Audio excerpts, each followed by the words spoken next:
মনির, প্রতিবেদন থেকে আমরা যেমনটি দেখছিলাম এই হত্যাকাণ্ডে এখনো পর্যন্ত কোনো মামলা হয়নি। এই হত্যাকাণ্ডের কারণ সম্পর্কে কিছু জানতে পেরেছেন কিনা? পুলিশ কি বলছে এ বিষয়ে? তৃষা, এখনো পর্যন্ত ওই হত্যাকাণ্ডের রহস্য উদ্ঘাটন হয়নি, তবে এখনো মামলাও হয়নি।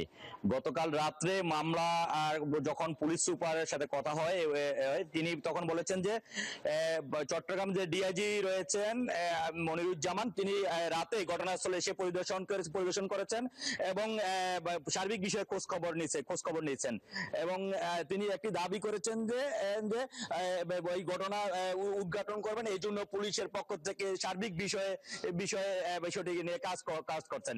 তবে এই নিয়ে পুলিশের পক্ষে একটি 5 সদস্য কমিটি গঠন করা হয়েছে।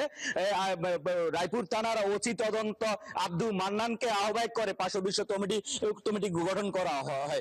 সেই কমিটি এই তদন্ত করে তাদের এই প্রতিবেদন দিবেন। পাশাপাশি পুলিশের পক্ষ থেকে বিভিন্ন ভাবেও তদন্ত কাজ চলছে এবং রহস্য উদ্ঘাটনের প্রক্রিয়া চলছে। তবে এখনো মৃতদেহ ময়নাতদন্ত হয় নাই, হওয়ার পরই নিহত স্বজনদের নিকট হস্তান্তর করা হবে।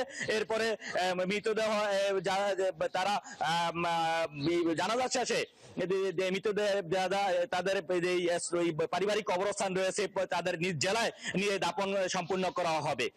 তৃষা। মনির, ধন্যবাদ আপনাকে যুক্ত হবার জন্য। নিশ্চয়ই আমরা পরবর্তীতে আবারও যুক্ত হব। আপনি সঙ্গেই থাকবেন। দর্শক, লক্ষ্মীপুর থেকে যুক্ত ছিলেন আমাদের সহকর্মী আতোয়ার মনির।